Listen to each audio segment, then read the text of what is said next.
Hi everyone. आज की class के अंदर हम 6th पॉइंट से स्टार्ट करने जा रहे हैं।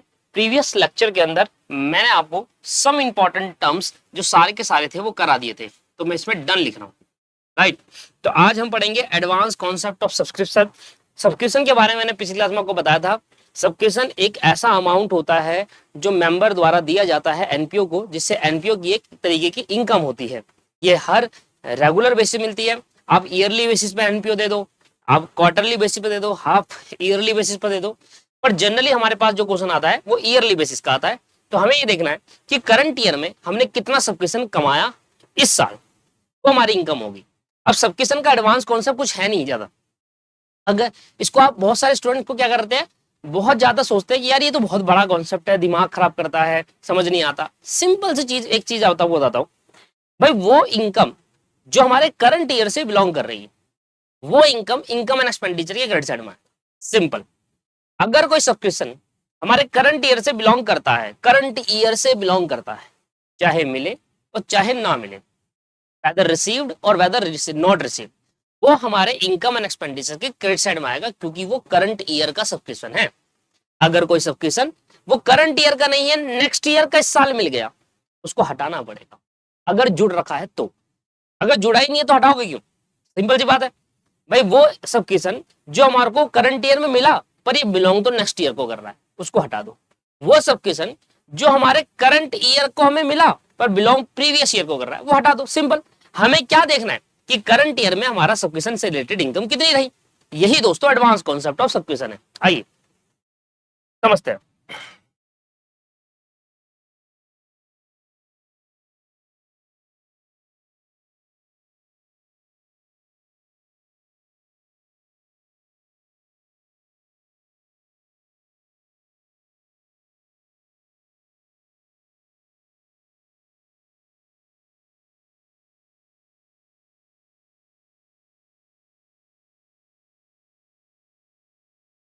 देखिए, सब्सक्रिप्शन की अमाउंट हम दो तरीके से निकाल सकते हैं। पहला, या तो आप नॉर्मली एक स्टेटमेंट बनाओ और उस तरीके से सब्सक्रिप्शन का अमाउंट निकालो ड्यूरिंग द ईयर, आपने कितना सब्सक्रिप्शन कराया करंट ईयर में। या तो आप सब्सक्रिप्शन अकाउंट बना लो। आपको दो तरीके से बोलता है क्वेश्चन। अगर सब्सक्रिप्शन का अकेला क्वेश्चन आ जाता है तो कहेगा अकाउंट बनाकर दिखा दो। अगर साथ में आएगा, क्योंकि एनपीओ के बड़े क्वेश्चन में सब्सक्रिप्शन का क्वेश्चन आना ही आना, इट्स कंपलसरी। तो दोस्तों दोनों ही तरीके एक बार देख लेते हैं। सबसे पहले लिखेंगे subscription received during the year। Subscription received कितना हो during year, receipt and payment account में आपको मिलेगा। जो सब्सक्रिप्शन आपका रिसीव्ड हो गया है, रिसीव्ड, रिसीव का मतलब क्या हुआ कि हमें मिल चुका है। अब हो सकता है, जो मैंने आपको बताया था रिसिप्ट एंड पेमेंट अकाउंट में इस साल का भी आ सकता है, पिछले साल का भी आ सकता है और अगले साल का भी आ सकता है, क्योंकि रिसिप्ट एंड पेमेंट अकाउंट सिर्फ कैश अकाउंट है। कैश आना चाहिए बस, चाहे वो किसी साल से रिलेट करता हो। तो जो सब्सक्रिप्शन मुझे रिसीव्ड हुआ ड्यूरिंग द ईयर में, वो हो सकता है कि हमारा पिछले साल का भी हो इसमें रिसीव्ड, हो सकता है हमारा नेक्स्ट ईयर का भी हो सकता है हमारे करंट ईयर का भी। तो इसमें तीनों साल का सब्सक्रिप्शन जुड़ सकता है, प्रीवियस ईयर, करंट ईयर और नेक्स्ट ईयर। ठीक है जी, इसमें तीनों साल का सब्सक्रिप्शन हो सकता है, प्रीवियस ईयर हो सकता है, करंट ईयर हो सकता है एंड नेक्स्ट ईयर का सब्सक्रिप्शन जुड़ा हो सकता है इस वाले अमाउंट पे। क्लियर है? अब मुझे क्या करना है भाई, मुझे तो करंट ईयर का चाहिए। मुझे क्या चाहिए? मुझे करंट ईयर का चाहिए। तो जो करंट ईयर का सब्सक्रिप्शन है मुझे चाहिए, वो मुझे यहां से निकालने के लिए इस अमाउंट के अंदर जो प्रीवियस ईयर और नेक्स्ट ईयर वाला सब्सक्रिप्शन जुड़ा है उसको हटा दो, तो करंट ईयर का आ जाएगा। सिंपल सी बात है, कोई बड़ा तो कुछ है नहीं इसमें, कोई रॉकेट साइंस नहीं है। सिंपल सी चीज क्या है कि प्रीवियस ईयर और नेक्स्ट ईयर का जो अमाउंट इसके अंदर जुड़ रखा है वो करंट ईयर को बिलोंग नहीं करता, पर हमें करंट ईयर का सब्सक्रिप्शन निकालना है। यही तो एडवांस कॉन्सेप्ट है, तो हटा दो भैया यहां से। तो जो प्रीवियस ईयर का सब्सक्रिप्शन इस साल रिसीव हुआ और नेक्स्ट ईयर का सब्सक्रिप्शन भी पहले रिसीव हो गया, वो इसके अंदर जुड़े हुए थे, वो हटा दूंगा क्योंकि मुझे सिर्फ करंट ईयर का चाहिए। इसमें तीनों अमाउंट जुड़ा हुआ है। तो अब क्या करता हूं, लेस करना स्टार्ट करता हूं। अब लेस करूंगा। अब लेस करने के लिए हमें ये देखना है कि जो हमारा प्रीवियस ईयर का सब्सक्रिप्शन है और जो हमें करंट ईयर में रिसीव्ड हो गया, उसको बोलते क्या है, उसको कहते क्या है? उसको बोलते हैं आउटस्टैंडिंग सब्सक्रिप्शन। जो पिछले साल का रह गया था वो हमें करंट ईयर में मिल गया। तो पिछले साल की जब हम बात करते हैं उसको बिगिनिंग ऑफ द ईयर कहते हैं। क्या कहते हैं? Beginning of the year. भाई पिछले साल का क्या बोलते हैं? इस साल अगर हम खड़े हैं करंट ईयर में, तो हमारे लिए प्रीवियस ईयर क्या बोला जाएगा? Beginning of the year. Eight the end of the year क्या बोला जाएगा? इस साल को eight the end of the year कहा जाएगा, पिछले साल को बिगिनिंग ऑफ द ईयर कहा जाएगा। तो जो पिछले साल का सबक्वेशन उसका नाम होता है outstanding subscription in the beginning of the year, मतलब साल के शुरू में इतना सबक्वेशन था पेंडिंग, वो इस साल रिसीव्ड हो गया है। फिर साल के शुरू में कैसे पेंडिंग होगा भाई? क्योंकि वो पिछले साल का रहा होगा, वो हटा देंगे। क्या बोलेंगे? आउटस्टैंडिंग सबस्क्रिप्शन, ओहो, outstanding subscription in the beginning of the year, ये हटा दो। पता है कौन सा सब्सक्रिप्शन है? प्रीवियस ईयर का सब्सक्रिप्शन है, प्रीवियस ईयर का सब्सक्रिप्शन है, जो हमें इस साल मिल गया, वो हटा दो जाकर, क्योंकि इसके अंदर जुड़ा हुआ है। लो जी, ये भी हटा दिया। और एक और चीज लेस करेंगे। क्या लेस करेंगे भैया? नेक्स्ट ईयर का जुड़ा हुआ है, हमें सिर्फ करंट ईयर का चाहिए। इस वाले में हमें क्या चाहिए? सिर्फ करंट ईयर का चाहिए। अभी जो नेक्स्ट ईयर का और इसमें प्रीवियस ईयर का दोनों का जुड़ रखा है इसमें, तो प्रीवियस ईयर का हटा दिया, उसको बोलते हैं outstanding subscription in the beginning of the year. और नेक्स्ट ईयर का सब्सक्रिप्शन को क्या बोलेंगे? Advance subscription eight the end of the year. इस साल जो हमें सब्सक्रिप्शन मिला वो नेक्स्ट ईयर के लिए होगा। क्या बोलेंगे? इस साल जो सब्सक्रिप्शन मिला, समझ लो। एट द एंड क्यों लगाया? क्योंकि करंट ईयर में अगर मुझे एडवांस मिलेगा तो वो नेक्स्ट ईयर को बिलोंग करेगा ना, और अगर पिछले साल एडवांस मिलेगा वो करंट ईयर को बिलोंग करेगा। इसलिए इस साल जो एडवांस मिला है वो हमारे नेक्स्ट ईयर को बिलोंग करता है। तो नेक्स्ट ईयर वाले का जो सब्सक्रिप्शन होता है एडवांस सब्सक्रिप्शन, उसको हम बोलते हैं advance subscription eight the end of the year, eight the end of the year. मतलब एंड का प्रयोग कब करता हूं? करंट ईयर के लिए। बिगिनिंग का प्रयोग कब करता हूं? प्रीवियस ईयर के लिए। अगर इस साल के एंड में मुझे एडवांस मिलेगा तो वो नेक्स्ट ईयर के लिए होगा ना दोस्त, ठीक है जी। तो नेक्स्ट ईयर के क्या बोलते हैं? नेक्स्ट ईयर के सब्सक्रिप्शन को बोलते हैं एडवांस सब्सक्रिप्शन। जो आज मिला है मुझे एडवांस साल, वो नेक्स्ट ईयर को बिलोंग कर रहा, वो हटा दो। तो भैया लो जी, दोनों चीजें हटा दी मैंने यहां से। वो दोनों चीजें जो हमारे प्रीवियस ईयर और नेक्स्ट ईयर को बिलोंग कर रहा था, मैंने यहां से हटा दिया। यही तो बात होती है। अब क्या चीज इसके अंदर नहीं जुड़ी? अब ये सोचो, वो सब्सक्रिप्शन जो मैंने इस साल कमाया, वो सब्सक्रिप्शन जो मैंने इस साल कमाया पर मुझे रिसीव्ड नहीं हुआ, क्योंकि यहां पर वो अमाउंट जुड़ा हुआ है जो रिसीव्ड हुआ है एक्चुअल में। भाई ऐसा भी तो हो सकता है कुछ सब्सक्रिप्शन कमाया हो इस साल, करंट ईयर का वो सब्सक्रिप्शन रहा होगा, इस साल मुझे सब्सक्रिप्शन लेना होगा अपने मेंबर से, पर अभी मेंबरों ने नहीं दिया। क्या वो करंट ईयर की इनकम नहीं है? इनकम तो है। मैंने क्या बोला था?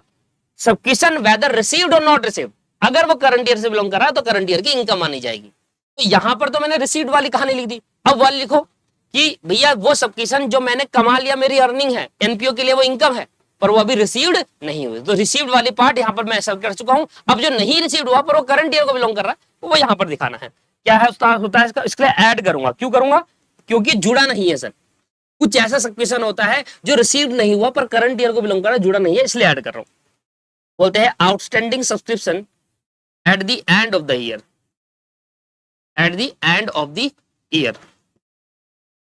वो आउटस्टैंडिंग सब्सक्रिप्शन जो करंट ईयर से बिलोंग कर रहा है, सुनो, यह करंट ईयर से बिलोंग कर रहा है और ये आउटस्टैंडिंग है, अभी मिला नहीं, क्योंकि ये इनकम है करंट ईयर की, इसलिए हम इसको जोड़ रहे हैं। जोड़ दो। एक और चीज ऐड होगी, बताओ क्या? देखिए, ऐसा मैंने अभी आपको बताया कि इस साल जो हमारा करंट ईयर है, अगर इस साल मुझे एडवांस मिला होगा वो नेक्स्ट ईयर को बिलोंग करेगा। इस साल एडवांस मिला होगा तो नेक्स्ट ईयर को बिलोंग करेगा, तो नेक्स्ट ईयर को बिलोंग कर रहा है तो हमें यहां से हटाना पड़ेगा। ऐसा भी तो हो सकता है कि पिछले साल एडवांस मिला हो, और अगर पिछले साल एडवांस मिला होगा वो अगले वाले ईयर को, और अगला वाला ईयर हमारे लिए करंट है। कुछ इस तरीके से समझो। हमारा करंट ईयर है मान ले 2025। अब अगर 2024 को मुझे एडवांस मिला होगा, ये हमारा करंट ईयर है, इसकी अकाउंटिंग कर रहे हैं। अगर यहां मुझे एडवांस मिला होगा तो वो अगले साल के लिए तो होगा, और यहां एडवांस मिला होगा तो वो अगले साल के लिए होगा। तो याला एडवांस तो मैं हटाऊंगा क्योंकि नेक्स्ट ईयर को बिलोंग कर रहा है, पर याला एडवांस जो मुझे पिछले साल मिला है वो तो मेरे करंट ईयर को बिलोंग कर रहा है, इसको तो जोड़ना चाहिए। तो वही बात है, वो एडवांस जो पिछले साल हुआ है, पिछले साल को क्या बोलते हैं? बिगिनिंग। तो advance subscription in the beginning of the year, advance subscription in the beginning of the year, in the beginning of the year, advance subscription in the beginning of the year. ये पिछले साल हमें advance मिला था, जो कि पिछले साल का मतलब था करंट ईयर को बिलोंग कर रहा है। ये भी हमारा करंट ईयर का है, जो हमने अभी जोड़ा नहीं है इसके अंदर, इसलिए हम इसको जोड़ रहे हैं। ये एडवांस मिला हमें, ठीक है जी, करंट ईयर से बिलोंग कर रहा हूं, बस खत्म। जो चीज जोड़ रखी थी उसमें देखो कि भैया क्या एक्स्ट्रा जोड़ दिया है। पिछले साल अगले साल हटा दो, जो चीज नहीं जोड़ी है इसके अंदर वो जोड़ो, जो करंट ईयर को बिलोंग कर रहा है, दोनों करंट ईयर को बिलोंग कर रहा है, जोड़ दिया। यहां पर आ गया आपके पास रिसिप्ट एंड पेमेंट, या आ गया सबस्क्रिप्शन,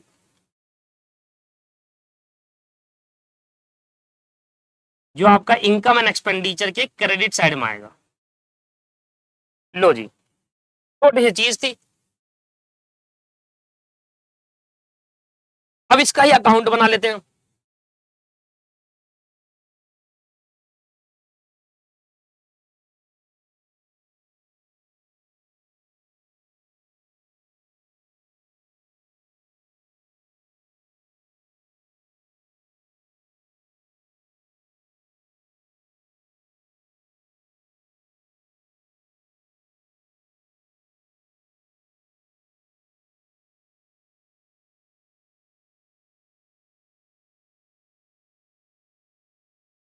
ये हो गया जी सब्सक्रिप्शन अकाउंट।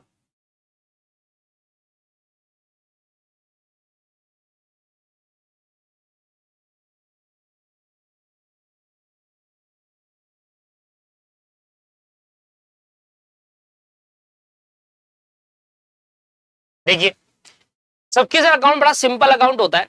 सबसे पहले देखिए रिसिप्ट एंड पेमेंट के अंदर सब्सक्रिप्शन आएगा कहां पर? सर वो आएगा डेबिट साइड पे, क्योंकि वो कैश रिसीव्ड करता है। तो डेबिट साइड पे आएगा ना, तो उससे रिसिप्ट एंड एक तरीके की लेजर पोस्टिंग कर रहा हूं दोस्त मैं। Subscription account receipt and payment के कहां पर आएगा? डेबिट साइड में। रिसिप्ट एंड पेमेंट अकाउंट है और इसके डेबिट साइड में यहां पर आएगा। तो एक अकाउंट से जब दूसरे अकाउंट में ट्रांसफर करते हैं तो क्रेडिट पोस्टिंग करते हैं। तो रिसिप्ट एंड पेमेंट वाला सब्सक्रिप्शन यहां पर आएगा। इनकम एंड एक्सपेंडिचर में सब्सक्रिप्शन कहां पर आता है? क्रेडिट साइड में, क्योंकि इनकम है।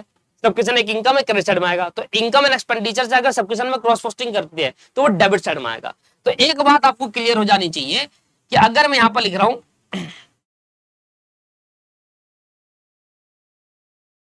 दो चीज आती है यहां पर। एक पहले ऐसे लिखो, सुनो पहले ऐसे लिखो, सबसे पहले यहां लिखो टू बैलेंस बीडी, ठीक है, और यहां लिखो बाई बैलेंस बीडी। फिर यहां पर लिखो टू बैलेंस सीडी, यहां लिखो बाई बैलेंस सीडी। करो अकाउंट क्लोज।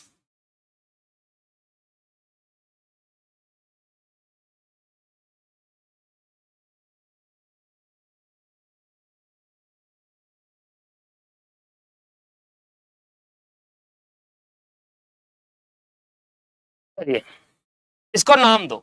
सर ये क्या है? सब्सक्रिप्शन की ये इधर है, इसका मतलब ये एसेट है, इधर है तो उसका मतलब लाइबिलिटी है।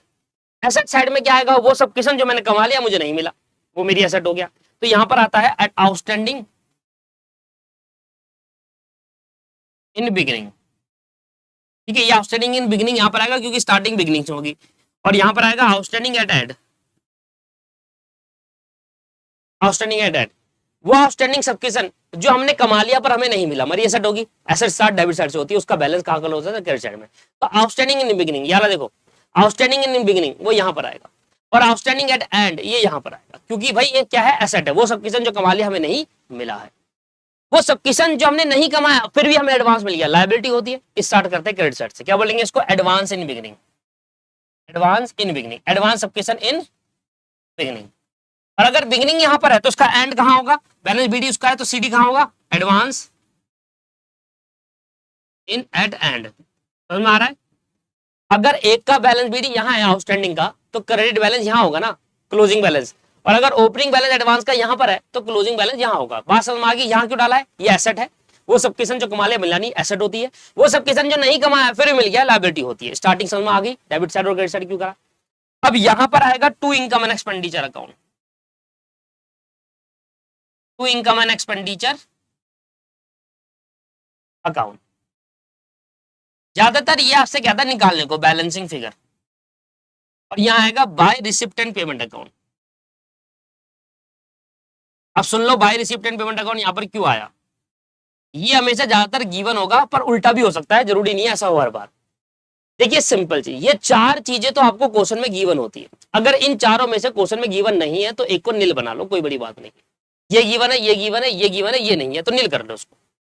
पर जरूरी है कि ये दोनों अमाउंट में से कुछ ना कुछ गिवन होना। कई बार ऐसा होगा कि आपसे रिसिप्ट एंड पेमेंट में बोलेगा कि रिसिप्ट पेमेंट दे रखा है, आप इनकम एंड एक्सपेंडिचर का सब्सक्रिप्शन निकालो।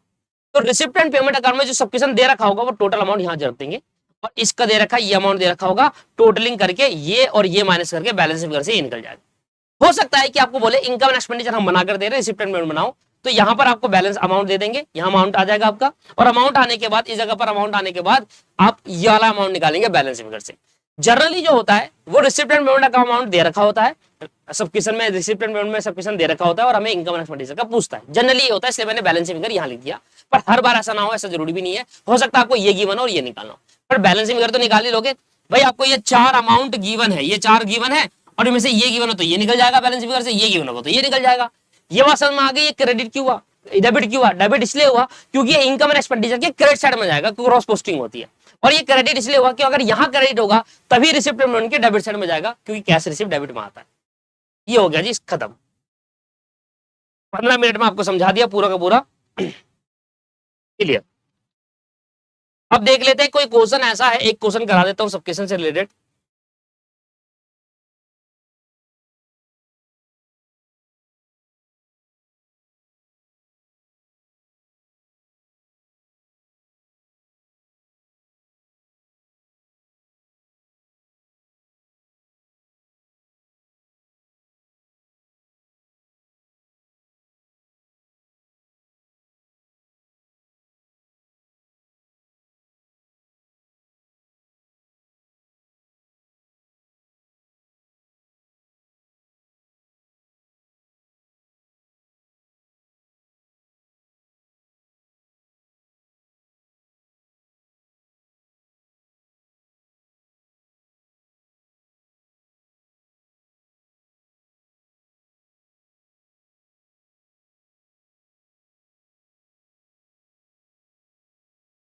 ये देखिए सर क्वेश्चन, ठीक है सर, ये देखिए कहता है,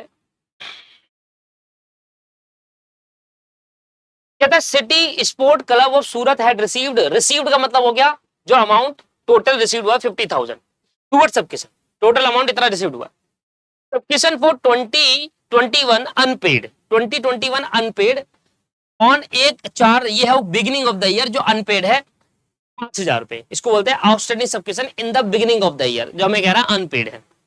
subscription paid in advance on 31/3/2021, 31/3/2021 मतलब इस साल के एंड में, साल हमारा कौन सा है 21-22 है, तो 21, एक मिनट, 21-22 हमारा साल है, 21-22 है, तो ये पिछले साल के एडवांस है ये, क्योंकि 21-22 है तो करंट ईयर का एंड कब होगा 2022 में, तो 2021 का ये एडवांस है, तो पिछले साल का एडवांस इस साल की इनकम मानी जाती है, इसको बोलते हैं advance subscription in the beginning of the year, जो पिछले साल का होता है बिगिनिंग, इस साल का होगा तो एंड, वही एडवांस और मिला है इस साल के एंड में 1,000 रुपए, तो ये बिगिनिंग एडवांस है, ये है क्लोजिंग एडवांस, ये है एडवांस एट द एंड, ये है एडवांस इन द बिगिनिंग, ठीक है जी। दोबारा सबक्वेशन फॉर 2021-22 मतलब साल के एंड में अनपेड इतना, अभी भी कुछ सबक्वेशन अनपेड रहा, मतलब इसको बोलते हैं outstanding subscription at the end of the year, outstanding, unpaid का मतलब है आउटस्टैंडिंग, ये है साल का एंड, तो end of the year. Simple सी चीज आपको दे रखी है, एक आपको टोटल अमाउंट रिसीव दे रखा 50,000, इधर देखिए यहीं पर कराता हूं,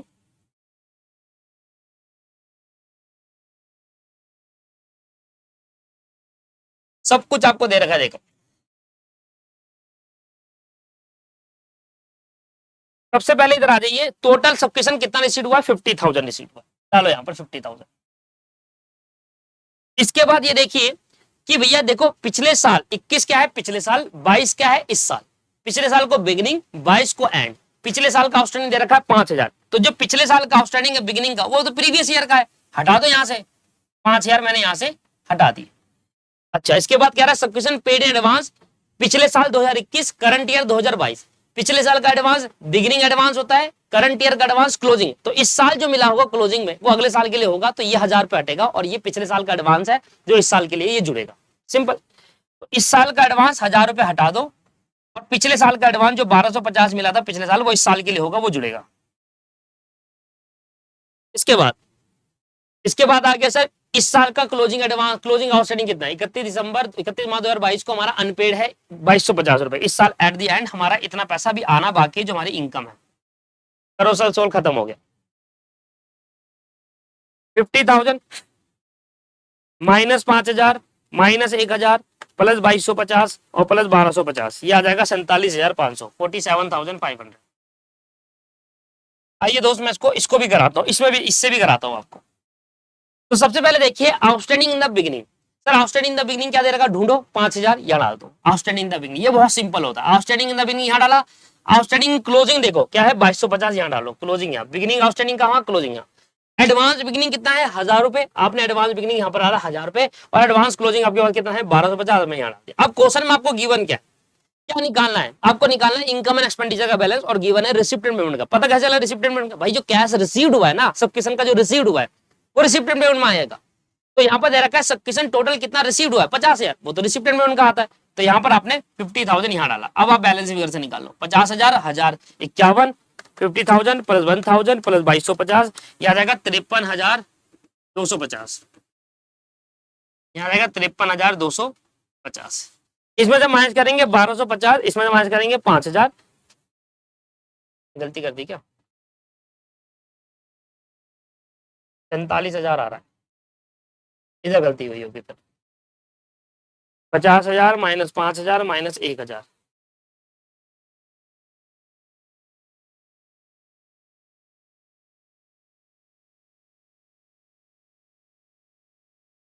एक मिनट गलती कर दी। ये सर एंड है, ये वाला एंड है और वो बिगिनिंग था, मतलब एंड था हमारे पे 1000 रुपए और 1250 हमारा बिगिनिंग है। Advance subscription in the beginning of the year 1200 है, देखो advance subscription in the beginning of the year 1200 और एंड में 1000 रुपए, मैंने ऊपर आगे पीछे कर दिया। हो ही नहीं सकता कभी ऐसा हो जाए कि गलत हो जाए। 50,000 क्यों, क्योंकि दोनों सेम ही चीज है, बस एक में अकाउंट बना रहे हैं। और सर हमें अकाउंट क्यों सिखा रहे हो, फिर भाई इसलिए सिखा रहा हूँ, कल को क्वेश्चन में अकाउंट भी कहता है ना, मेंशन करके आ जाता है, कहता है अकाउंट बनाकर दिखाओ, तो फिर क्या करोगे, अकाउंट तो बनाना ही पड़ेगा। उसलिए 50,000 और 1,000, ओहो 53,500, 5,000 और 1,000, 47,500। अब आ गया आपके पास 47,500, 47,500, ये आ गया 53,500। इस तरीके से आपका सब क्वेश्चन, बस लॉजिक अगर आपने समझा है तो आपको क्लियर होगा, अदरवाइज तो भैया रटोगे तो समझ में कभी नहीं आएगा। यही क्वेश्चन दे रखा था, हालांकि दे तो रखे सब क्वेश्चन के क्वेश्चन, पर वो क्वेश्चन के अंदर है, मिडिल ऑफ द क्वेश्चन में है। वो तो सर अलग से बहुत ही कम आता है, पर मिडिल ऑफ द ईयर में क्वेश्चन बहुत आता है। वो तो जब हम क्वेश्चन करोगे आप प्रैक्टिस में, उसमें तो आपको बहुत कुछ मिल जाएगा। तो इस तरीके से आपका सब क्वेश्चन खत्म होता है।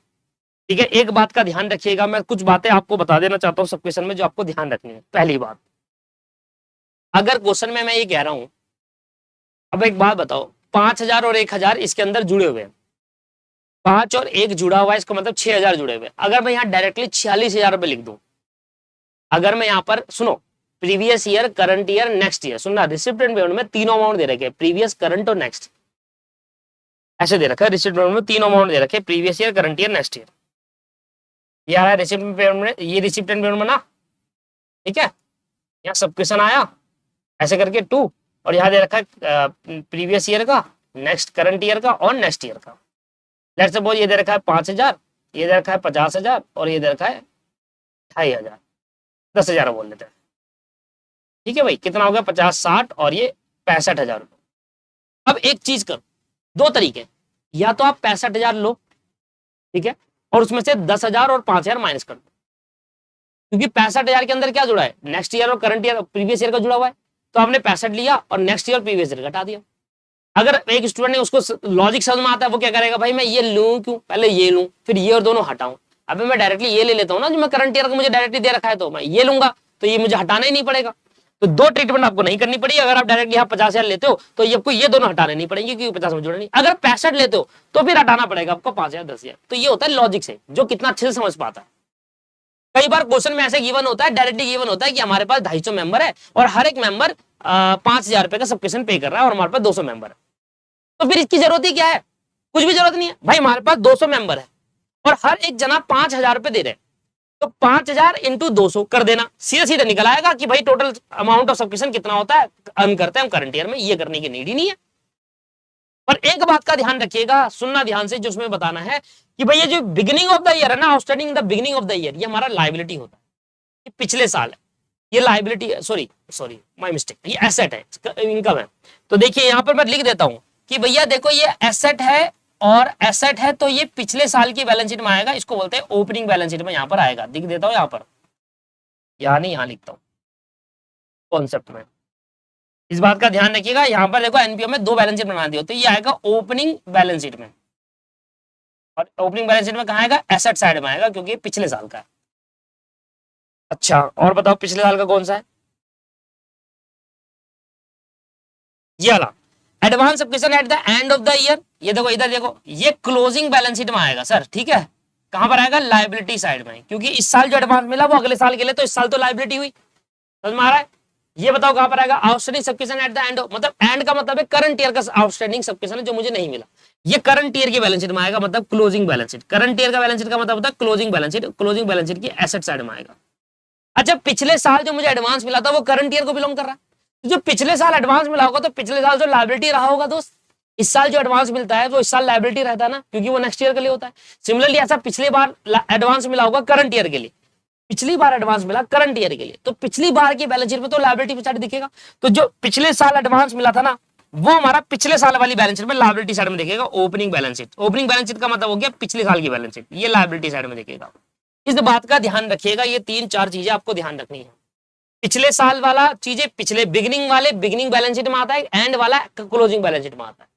क्लोजिंग बैलेंस शीट का मतलब है करंट ईयर की balance sheet, opening balance sheet का मतलब है पिछले साल की बैलेंस शीट। पिछले साल की बैलेंस शीट हम इसलिए बनाते हैं क्योंकि हमें कैपिटल फंड निकालना होता है जो करंट ईयर में जाकर नेट सरप्लस ऐड होता है, जिसमें तो कैपिटल कभी कभी नहीं गिवन होता हमें क्वेश्चन के अंदर, इसलिए उसको पिछले साल की बैलेंस शीट बनाकर वहां से कैपिटल फंड निकालते हैं। तो पिछले साल की जब बैलेंस शीट बनाओगे तो उसके लिए आपको पिछले साल का डाटा भी गिवन होना चाहिए। बात समझ में आ गई, क्लियर। तो इस तरीके से आपका ये खत्म हो गया, क्या, एडवांस कंसेप्ट ऑफ सब्सक्रिप्शन। आ जाओ इधर, ये हो गया डन। हम बात कर लेते हैं फंड बेस अकाउंटिंग की, फंड बेस अकाउंटिंग की बात कर लेते हैं।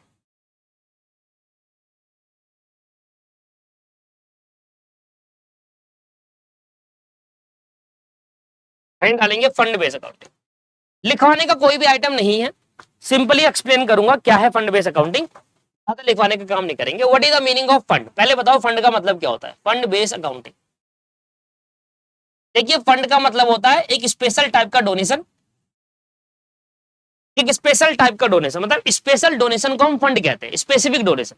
भाई आप मेरे पास आए, मेरी एनपीओ, आपने कहा कि सर ये लो फंड है, मैं आपको कुछ डोनेशन कर रहा हूं और ये डोनेशन का पैसा आप बच्चों के स्पोर्ट्स में ही लगाएंगे, तो हम क्या करेंगे, एक स्पेसिफिक डोनेशन हमारे पे आया, इसके लिए हम क्या करेंगे, एक स्पोर्ट फंड बना लेंगे और इसी स्पोर्ट फंड से रिलेटेड जितना भी डोनेशन आएगा वो उसी पे खर्च किया जाएगा।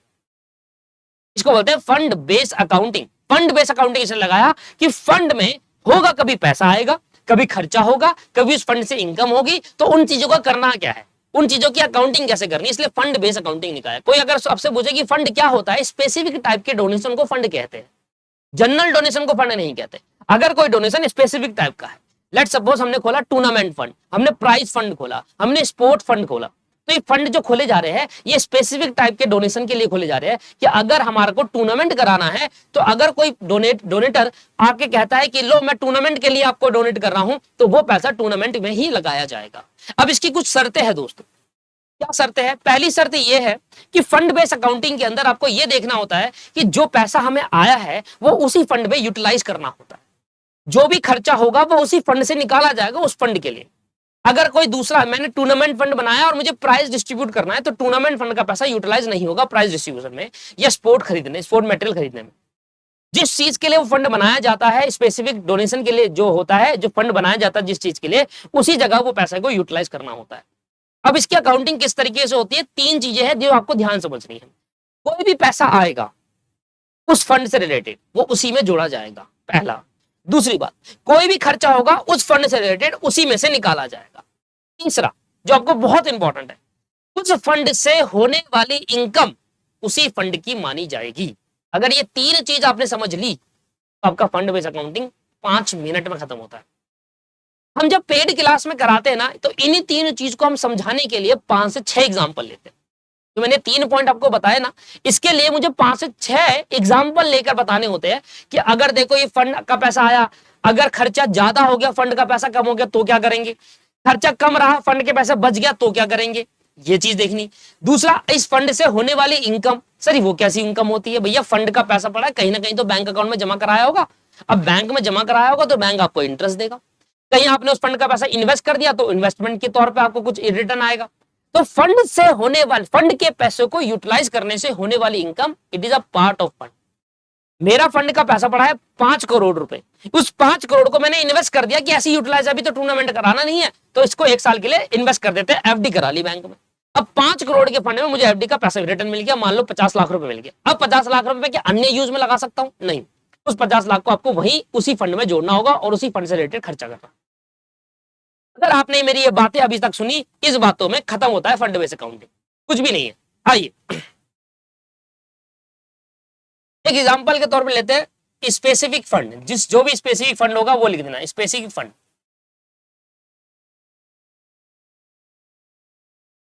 स्पेसिफिक फंड, ठीक है sir, tournament fund, prize fund, जो भी आपका है वो स्पेसिफिक फंड यहां पर लिख रहे हैं। इसके बाद donation related to this fund. अब कई बार ऐसा क्वेश्चन के अंदर होता है कि एक नहीं, एक से ज्यादा फंड होते हैं। फंड क्या होता है? एक बना लो स्पोर्ट फंड बना ली, प्राइज फंड बना ली।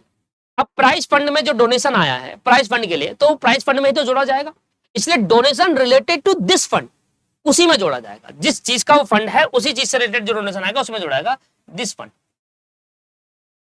ये मैंने डोनेशन यहां से जोड़ दी। इसके बाद any income arise from the utilization of this fund amount.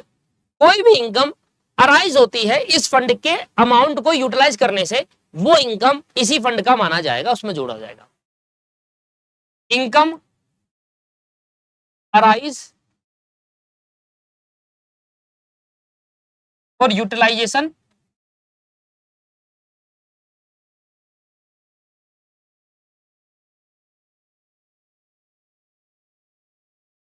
Of this fund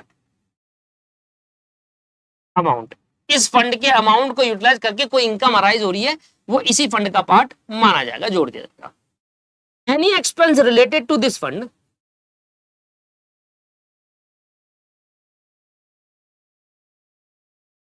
any expense related to this fund, वो इसी फंड में खर्चा माइनस किया जाएगा और उसके बाद जाकर आपका ये अमाउंट आएगा। अब इधर सुन लो, यहां से आपके लिए बहुत इंपॉर्टेंट चीज है जो आपको समझनी है।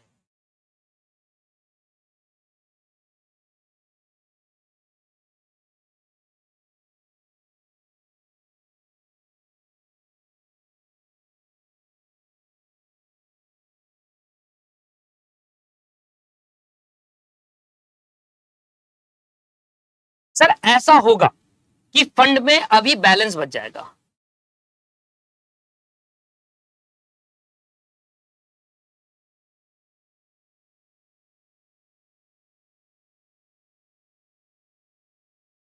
ऐसा होगा कि फंड में बैलेंस बच जाएगा। एग्जांपल सुनो, मान लो यहां पर टोटल करते करते करते इन तीनों को जोड़ने पे मेरा आया 10 करोड़ रुपए का टोटल अमाउंट जो फंड में पड़ा था। इसमें से मेरे खर्चे हुए सिर्फ 7 करोड़ के, तो कितने करोड़ बच गए? 3 करोड़, तो फंड में बैलेंस बच गया। ऐसा भी हो सकता है, ऐसा भी हो सकता है कि जितने फंड में पैसा था उतना पूरा का पूरा यूटिलाइज हुआ, 100% यूटिलाइजेशन।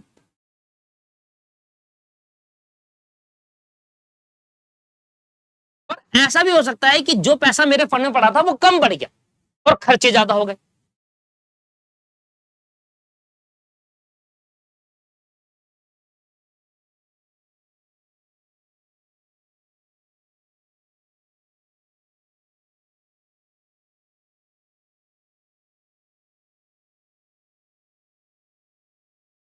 तो इन तीनों सिचुएशन आ सकती है सर। फंड में पैसा बच सकता है, फंड का पैसा पूरा खर्चा हो सकता है, या फंड में जो पैसा पड़ा था वो कम पड़े, खर्चा ज्यादा हो जाए। तो ऐसे चीजों में क्या करना चाहिए हमें, ये होती है फंड बेस्ड अकाउंटिंग। समझ में आ गया? ये चीजें समझ में आ गई आपके? ठीक है, इधर ध्यान सुनो। अगर फंड में पैसा बच जाता है तो फंड एक स्पेसिफिक डोनेशन है। स्पेसिफिक डोनेशन का मतलब मैंने आपको बताया था लाइबिलिटी, क्योंकि वहां पर एक लाइबिलिटी जनरेट करता है स्पेसिफिक डोनेशन, आपको बताता है ये पैसे को यही यूटिलाइज करना है। तो अगर फंड में कुछ पैसा बच जाता है तो फंड एक स्पेसिफिक डोनेशन होता है दोस्त, और फंड एक लाइबिलिटी होती है। अगर उसमें पैसा बच जाएगा वो लाइबिलिटी साइड में दिखेगा। हाँ दिखेगा, लाइबिलिटी साइड में दिखेगा। बात समझ में आ गई? अगर फंड का पैसा आके मान लो आपके फंड में पैसे इकट्ठा हुआ 50 लाख और 50 के 50 लाख पूरे खर्च हो गए, तो ऐसे केस के अंदर आपको उसका कोई ट्रीटमेंट नहीं होगा क्योंकि फंड खत्म हो जाएगा, उसमें कोई भी पैसा ना तो है ना तो उसमें पैसा है और ना ही उसमें कुछ ऐसा अमाउंट बचा, तो फंड खत्म हो जाएगा, फंड क्लोज हो जाएगा। ऐसा होगा कि फंड में जो पैसा है वो कम पड़ गया है, एक्सपेंस ज्यादा हो गया। 50 लाख का फंड का अमाउंट पड़ा था, अब खर्चे हो गए 60 लाख। अब खर्चे कैसे 60 लाख हो जाएंगे भाई, पैसा ही 50 लाख रुपए पड़ा है फंड के अकाउंट में। तो कहता है कि जो पैसा अगर खर्चा आपके 60 लाख रुपए रहा है तो 50 लाख तो फंड से ले लो और बाकी खर्चा अपने इनकम एंड एक्सपेंडिचर से निकालो, क्योंकि खर्चा तो करना है। आपने टूर्नामेंट कराया और टूर्नामेंट कराने में आपको लगा कि 50 लाख ही खर्चा होगा, उतना फंड पड़ा है, जबकि 60 लाख खर्चा हो गया। तो ऐसे केस के अंदर जो एक्स्ट्रा 10 लाख है वो तो कहीं ना कहीं से निकालना पड़ेगा, तो अपने इनकम एंड एक्सपेंडिचर से डेबिट साइड से निकालोगे, प्रॉफिट में से निकालोगे, प्रॉफिट में से निकालने के लिए डेबिट करना पड़ता है, इसलिए कहा जाएगा इनकम एंड एक्सपेंडिचर के डेबिट साइड में।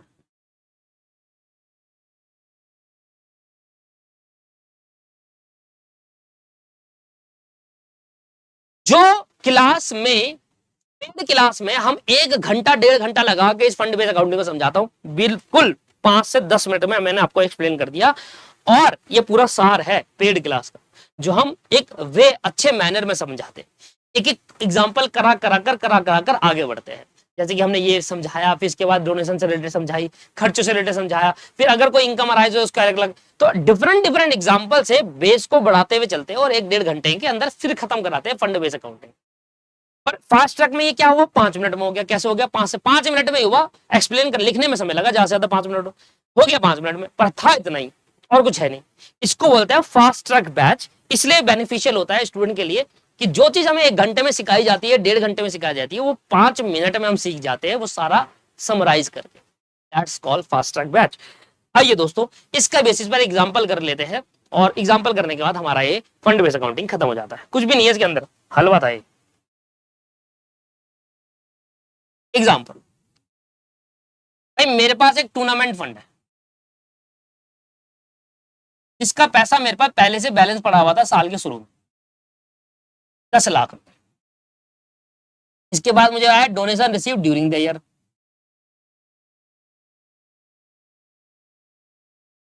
डोनेशन रिसीव्ड हुआ, पूरा लिख दूं, ड्यूरिंग द ईयर 5 लाख रुपए। इसके बाद मेरा हो गया expense related to this fund. अब एक्सपेंस लिखा नहीं आएगा, एक्सपेंस में लिखा आएगा टूर्नामेंट कराया, टूर्नामेंट कराने प्राइज में देने में खर्चा हुआ, इस देने में खर्चा हुआ, तो टूर्नामेंट से रिलेटेड अलग अलग एक्सपेंस नाम के दिखा देंगे, तो आपको जोड़ना होगा। एक्सपेंस हो गया, लेट सपोज आपके पास 10 लाख का, 10 लाख का खर्चा हो गया। इसके बाद एक्सपेंस कई प्रकार के हुआ, 10 लाख का हुआ एक, ठीक है। दूसरा आपके पास हो गया 20, दूसरा आपके पास हो गया मान लो 18 लाख का, एंड तीसरा आपके पास हो गया 20 लाख का। तो तीनों केस के अंदर आपको अकाउंटिंग करके बतानी है क्या क्या होगा। इसके बाद क्या है, इसके बाद ये है कि भैया हमारे पास क्या हुआ, हमारे पास हमने इंटरेस्ट इनकम कमाई, हमने पैसे को कहीं इन्वेस्ट कर दिया था और वहां पर हमें इंटरेस्ट रिसीव्ड हुआ इस पैसे को यूटिलाइज करके। तो ऐसे केस के अंदर जो भी इनकम यूटिलाइज होगी वो आपका इसी फंड का पार्ट माना जाएगा, बस और कुछ नहीं है।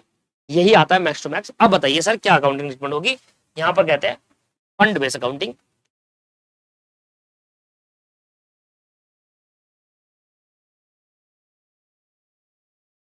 इसमें बना लेते हैं कुछ पार्ट। ये हो गया मेरा पहला पार्ट,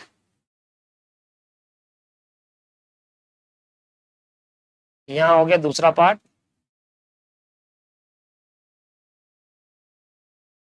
और ये हो गया हमारा भाई तीसरा पार्ट। 3 पार्ट दे दिए ना, 3 खर्चे हैं, अलग अलग बता दो। वही 3 चीज जो मैंने अभी आपको पढ़ाई।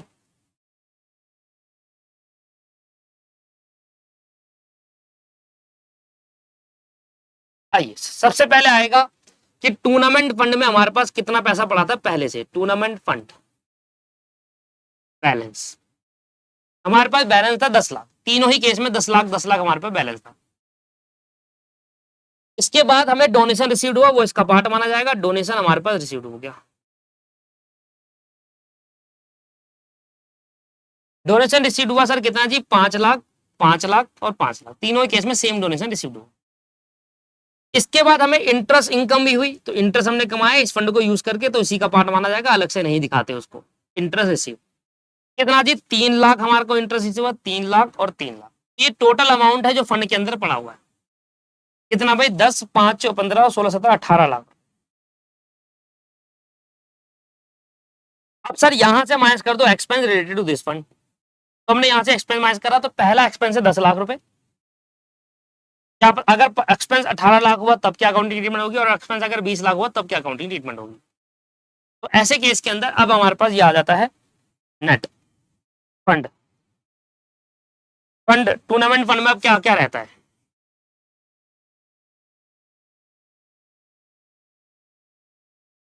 सर 8 लाख ये रह गया, सर इधर तो नील हो गया, और इधर सर 2 लाख रुपए एक्स्ट्रा लग गए, ये नेगेटिव हो। सर ये जो 8 लाख है ये बच गया, तो ये कहां जाएगा, लाइबिलिटी साइड में जाएगा, इसकी कोई भी ट्रीटमेंट नहीं होगी, नो ट्रीटमेंट। और ये 2 लाख कहां जाएगा, ये इनकम एंड एक्सपेंडिचर के डेबिट साइड में जाएगा, क्योंकि वहां से ये एक्स्ट्रा पैसा निकाला जाएगा और खर्चा करने के लिए। खत्म हो गया जी। बताइए सर क्या कोई दिक्कत है, कोई परेशानी। यहां पर हमारा फंड बेस्ड अकाउंटिंग भी खत्म हो गया। ठीक है सर, चलिए एक बार चेक कर लेता हूं ये स्पोर्ट मटेरियल वाले में कितना समय लगेगा। अगर कम समय लगा तो मैं अभी करा दूंगा और अगली क्लास से क्वेश्चन स्टार्ट कर दूंगा, 1-2 क्वेश्चन करा के खत्म हो जाएगा हमारा चैप्टर। ये हो गया हमारा डन। 1 मिनट मुझे दीजिए, मैं 1 मिनट में देखकर बताता हूँ कि इसमें समय कितना लगने वाला है। आइए दोस्त देख ही लेते हैं इसको भी, छोटा सा पार्ट है, मैंने अभी चेक करा, ज्यादा बड़ा नहीं है, खत्म ही करते हैं। 5 से 10 मिनट लगेंगे मुझे और इसको कॉन्सेप्ट को खत्म कर दूंगा। कॉस्ट ऑफ मटेरियल कंज्यूम या कंज्यूमेबल आइटम्स भी इसको नाम देते हैं। ठीक है जी, ये वो कॉस्ट ऑफ मटेरियल कंज्यूम नहीं है दोस्तों जो आप फर्दर चीजें में पढ़ते थे, जैसे आप ओपनिंग स्टॉक प्लस परचेजेस वाले डायरेक्ट पर माइनस क्लोजिंग स्टॉक, वो नहीं है ये अलग चीज है। मैं आपको इसका कंसेप्ट समझाता हूँ।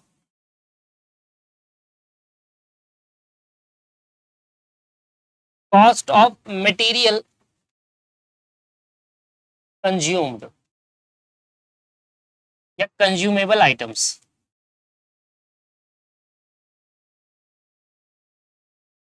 सबसे पहले तो मतलब समझो कॉस्ट ऑफ मटेरियल कंज्यूम या कंज्यूमेबल आइटम्स का क्या मतलब होता है। देखिए दोस्त, मेरा एक एनपीओ है और उसमें बहुत सारे बच्चे पढ़ रहे हैं। अब कई बार ऐसा होता है कि जब बच्चे पढ़ते हैं तो बहुत स्ट्रेस हो जाता है बच्चों को पढ़ते पढ़ते, तो इसलिए उनको क्या करता है, कई बार टूर्नामेंट करवा देते हैं खेलने मिलने का इस चीज के लिए, या उनका एक अपना प्ले ग्राउंड होता है, वो एक पीरियड प्ले ग्राउंड में खेलने का बिता देते हैं। आपने बचपन में देखा होगा अपने स्कूलों के अंदर भी एक पीरियड हमारा पीटी का पीरियड होता है, जिसके अंदर हम खेलने का समय होता है। ये जरूरी भी होता है, इसमें बच्चा अपना तंदुरुस्त रहे, खेलता है तो एनर्जी यूज होती है, तो वो फिट रहे, मतलब उस चीज के लिए यहाँ पर एक पीरियड रखा जाता है। तो एक बच्चे हैं, स्कूल के बच्चे हैं, चैरिटेबल स्कूल है, एनपीओ एक स्कूल है, उसमें एक बच्चों को खेलने के लिए जगह। अब खेलने के लिए जगह चाहिए तो खेलने के लिए सामान भी तो चाहिए। अगर वहां पर क्रिकेट खेल रहे तो बैट और बॉल चाहिए, विकेट चाहिए, वॉलीबॉल खेल रहे तो वॉलीबॉल चाहिए, बास्केटबॉल खेल रहे तो बास्केटबॉल चाहिए, रैकेट खेल रहे तो रैकेट चाहिए। भाई अगर बच्चों को खेलने के लिए चाहिए, तो खेलना जाना है, एक पीरियड उसने खेलने के लिए रखा है, तो उनके लिए सामान भी तो चाहिए।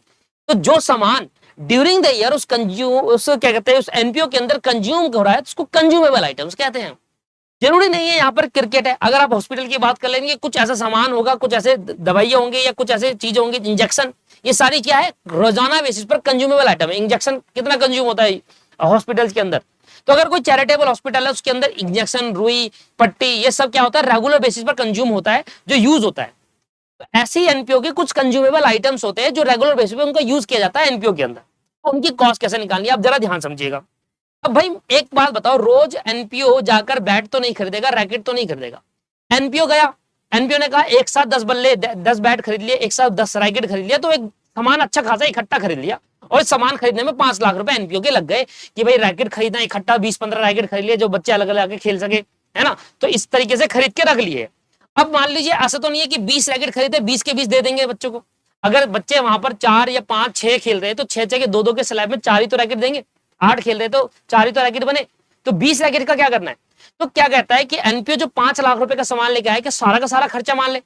तो हमारा जो गवर्नमेंट है या हमारी जो अकाउंटिंग स्टैंडर्ड है, वो क्या कहता है, वो कहता है भैया देखो, आप भले ही कंज्यूमेबल आइटम एक साथ खरीद लेते हो, पर आप उसको एक साथ खर्चा नहीं दिखा सकते। कहानी सिंपल यही है, क्योंकि आप उसने एक साथ तो कंज्यूम नहीं करा ना आपने उसको। आप 20 रैकेट खरीद के लाए, आपने सोचा कि लाइफ टाइम लंबे समय के लिए एक साथ खरीद लेते, तो एक साथ खरीद के लाए तो 20 रैकेट क्या पहले साल में यूटिलाइज कर लोगे? पहले साल में तो 1 2 3 4 कर लोगे भैया, 20 के 20 थोड़ी करोगे। तो कहता है कोई भी कंज्यूमेबल आइटम जब आप इकट्ठा खरीद के लेकर आते हैं तो जितना पैसा आपका खर्च हुआ वो सारा का सारा उसी साल पीएनएल इनकम एंड एक्सपेंडिचर के खर्चे साइड में नहीं जाएगा। क्यों? क्योंकि वैसे जाएगा जैसे आप धीरे धीरे कंज्यूम कर रहे, जैसे बेसिस पर आप कंज्यूम करते रहोगे उसी बेसिस पर आपका वो खर्चा जाएगा। बात समझ में आ गई? तो ये कहता है cost of material consume during the year, जो मटेरियल हमने कंज्यूम करा उसकी कॉस्ट कितनी थी वही आपके इनकम एंड एक्सपेंडिचर के डेबिट साइड पे खर्चा माना जाएगा, भले ही आपने कितना ही खर्च करा हो लाने में। This is the concept, right? चलिए तो कैसे करना है, सबसे पहले आपने देखेंगे, सबसे पहले देखेंगे पेमेंट ड्यूरिंग द ईयर।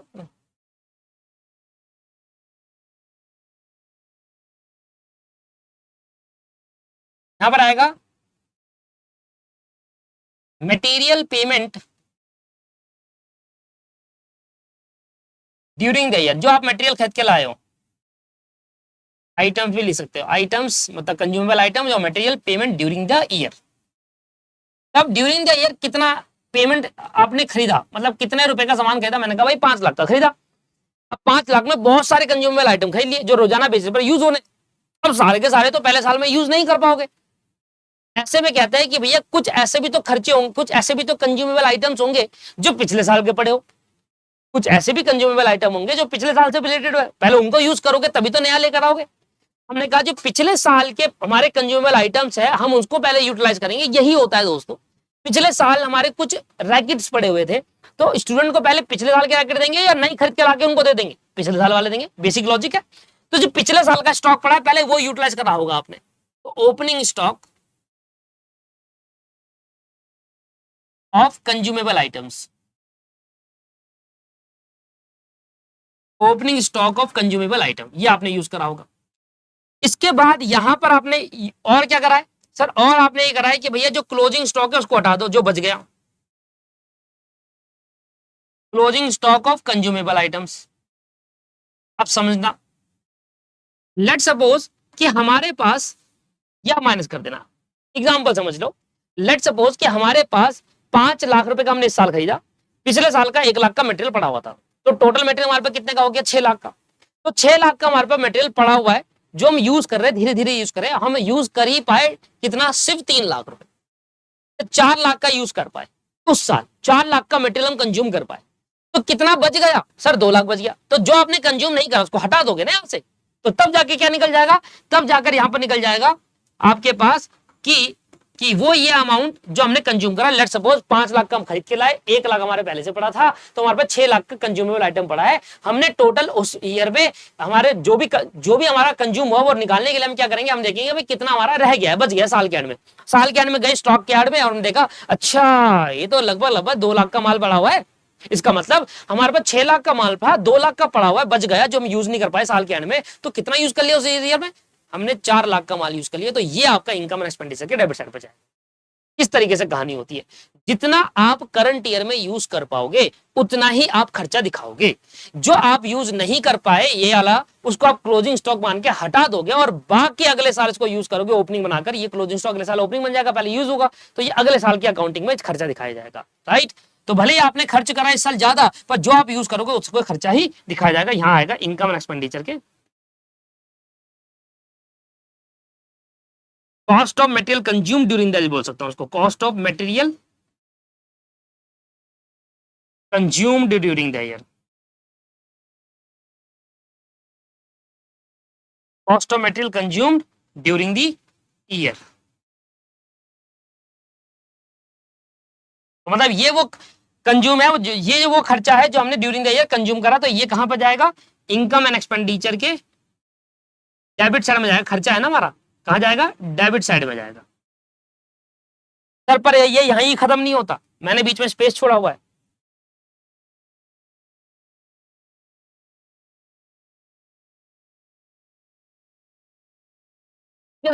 अब इसके अंदर 2 चीजें और जुड़ती है। सबसे पहले यहां जुड़ता है closing creditor of consumable items. Closing creditor, creditor लिख रहा हूं यहां पर, क्रेडिटर ऑफ कंज्यूमेबल आइटम्स। एक तो यहां पर ये चीज हम जोड़ते हैं और यहां पर हम माइनस करते हैं opening creditor of consumable item.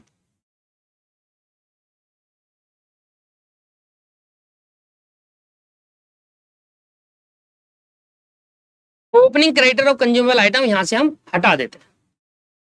Sir ऐसा क्यों करा अब आप, इसका लॉजिक समझो, ये नई चीज क्या है। ठीक है सर, अब ये कंप्लीट हुआ। अब यहाँ पर दो चीज हमने ऐड, दो चीज डाली है, एक हमने ओपनिंग क्रेडिटर कंज्यूमेबल आइटम डाला, एक हमने क्लोजिंग क्रेडिटर कंज्यूमेबल आइटम डाला। सबसे पहले यहाँ पर क्या लिखा है, पेमेंट। इस बात का ध्यान दे रहे हो आप, पेमेंट। पेमेंट का मतलब है वो अमाउंट जो हम एक्चुअल में पे कर चुके हैं और हमने कैश में खरीदा हो। ये कहां दिखेगा, ये रिसिप्ट एंड पेमेंट में दिखेगा। ये कहां दिखेगा, रिसिप्ट एंड पेमेंट में दिखेगा। पर वो अमाउंट जो हमने कैश में नहीं खरीदा, उधार खरीदा है, क्या वो कंज्यूमेबल आइटम नहीं है? भाई मैंने इस साल कुछ मैंने इस साल कंज्यूमेबल आइटम्स जो स्पोर्ट मटेरियल था जितना भी, वो मैंने उधार पे खरीदा। लेट्स सपोज 2 लाख का माल मैंने उधार पे खरीदा जो यूज होगा इस साल, तो क्या ये 2 लाख का माल खर्चा नहीं है? मेरे को तो पेमेंट करनी है ना सर। तो अभी तक मैं आपको जो भी बता रहा था वो तो आपने वो अमाउंट था जो आपने पे कर चुके थे, एक्चुअल में अपनी जेब से गया था कैश। अब वो अमाउंट भी लो जो आपने उधार पे खरीदा है। एनपीओ कभी भी हो सकता है किसी सप्लायर से अपने उधार पे सामान खरीद ले। अब सप्लायर से उधार पे सामान खरीदे तो वो भी तो हम ड्यूरिंग द ईयर यूज ही तो कर रहे हैं। भाई हमने पे करना हो या ना करना हो, इनकम एंड एक्सपेंडिचर में वो खर्चे जाते हैं जो करंट ईयर को बिलोंग कर रहे होते हैं, करंट ईयर में जो कंज्यूम किए होते हैं, वेदर रिसीव्ड वेदर पेड और नॉट। आपने भले ही वो खर्चा पे करा हो या ना करा हो, अगर वो करंट ईयर से बिलोंग कर रहा है तो वो खर्चा करंट ईयर में दिखाना पड़ेगा। अब ओपनिंग क्रेडिटर को लेस और क्लोजिंग क्रेडिटर को माइनस क्यों करा, पहले समझो क्रेडिटर बात क्यों आई समझ में आया, क्योंकि हम कुछ मटेरियल उधार पे भी खरीदेंगे। अब सुनना ओपनिंग क्रेडिटर को लेस क्यों करा, वो क्रेडिटर, ओपनिंग का मतलब पिछले साल के, ओपनिंग का मतलब क्या है, पिछले साल के क्रेडिटर है। मतलब पिछले साल हमने उधार पे माल खरीदा होगा। अगर हमने पिछले साल उधार पर माल खरीदा है, इसका मतलब ये किस ईयर को बिलोंग कर रहा है, पिछले साल को बिलोंग कर रहा है। जो जो उधार पे माल हमने पिछले साल खरीदा होगा दोस्त, आप मुझे बताओ, जो मटेरियल हमने प्रीवियस ईयर में खरीदा होगा वो तो पिछले साल को बिलोंग करेगा ना। तो पिछले साल जो, ओपनिंग का मतलब है प्रीवियस ईयर, पिछले साल जो हमने क्रेडिटर कैसे बने, क्योंकि पिछले साल उधार पे लिया होगा। तो जो मटेरियल हमने पिछले साल खरीदा वो पिछले साल को बिलोंग कर रहा होगा, वो क्रेडिटर पिछले साल का है, इसलिए उसको यहां से हटा देंगे। और वो क्रेडिटर जो करंट ईयर के क्लोजिंग में, अब इस साल के एंड में हमारे कुछ क्रेडिटर बच गए। इस साल के एंड में हमारे क्या है, कुछ क्रेडिटर दिख रहे हैं जो कंज्यूमेबल आइटम से रिलेटेड है, कि हमने उधार पे माल खरीदा है इस साल करंट ईयर में। तो करंट ईयर में हमने जो माल खरीदा है, भले ही हमने उधार पे खरीदा हो, खर्चा तो है ही, कभी ना कभी तो पे करना है, पर वो करंट ईयर का है।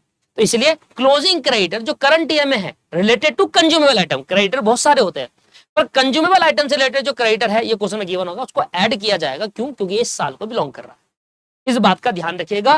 क्रेडिटर के केस में ये देखना है आपको, क्रेडिटर के केस में ये देखना है कौन सा ईयर से बिलोंग कर रहा है। अगर ये क्रेडिटर ओपनिंग है, मतलब पिछले साल को बिलोंग कर रहा है, तो माइनस किया जाएगा। और अगर ये क्रेडिटर करंट ईयर क्लोजिंग है तो करंट ईयर को बिलोंग कर रहा है, इसलिए ऐड किया जाएगा। क्रेडिटर के केस में ऐसा देखना होता है। जहां बात आती है स्टॉक की, तो स्टॉक में आपको पता है opening stock at closing stock minus होता है। क्यों? क्योंकि पिछले साल का स्टॉक इस साल यूज करेंगे और क्लोजिंग स्टॉक जो बच गया वो अगले साल यूज करा जाएगा। तो स्टॉक के केस में सोचने का तरीका एक अलग और क्रेडिटर के केस में सोचने का तरीका अलग होगा। और इस तरीके से आप इस क्वेश्चन को सॉल्व कर लो। क्वेश्चन बहुत सिंपल आता है। क्वेश्चन में क्या होगा, ये सारी डिटेल आपको एज इट इज गिवन में होगी। क्वेश्चन में हो सकता है कुछ चीजें मिस हो, तो जो चीज आपको दे रही है आप फॉर्मूले में डालो। ये फॉर्मूला नहीं है, कंसेप्ट समझाया तो उसमें डालो और आपका आंसर आ जाएगा। इस तरीके से आपका ये खत्म होता है कॉस्ट ऑफ मटेरियल कंज्यूम या कंज्यूमेबल आइटम्स। तो वो आइटम्स जो ड्यूरिंग द ईयर हम कंज्यूम कर रहे हैं उसी को खर्चा दिखाएंगे सर। क्रेडिटर के केस में ये सोचना है कि भाई कौन सा क्रेडिटर पिछले साल का है, उसको माइनस, इस साल का है ऐड। पिछले साल का मतलब ओपनिंग क्रेडिटर पिछले साल का है, माइनस करेंगे, पिछला को बिलोंग कर रहा है। और क्लोजिंग क्रेडिटर करंट ईयर को बिलोंग करता है, ये हमारा करंट ईयर खर्चा माना जाएगा, इसलिए ऐड करेंगे। स्टॉक के केस में ये देखना है कि कौन सा स्टॉक किस साल यूज हुआ। ओपनिंग स्टॉक अगले साल मतलब इस साल यूज होगा, इसलिए ऐड करा जाएगा ओपनिंग स्टॉक को। और क्लोजिंग स्टॉक जो बच गया है वो अगले साल यूज होगा, इससे हटाना पड़ेगा। This is the concept. और जो अमाउंट बच जाएगा इसको डालेंगे इनकम एंड एक्सपेंडिचर के डेबिट साइड में, लिखेंगे cost of material consume during the year, इस लिखकर डालेंगे डेबिट साइड में। क्लियर हो गया, खत्म हो गया जी। और इस तरीके से हमारे एनपीओ के सारे कॉन्सेप्ट खत्म हो गए with in a third class. I think 3 class लगी है और 3 क्लास में सारे कॉन्सेप्ट मैंने खत्म करा दिए। अब जो भी क्लास लगेगी ना दोस्त, वो क्वेश्चन की एक्स्ट्रा क्लास लगेगी बस।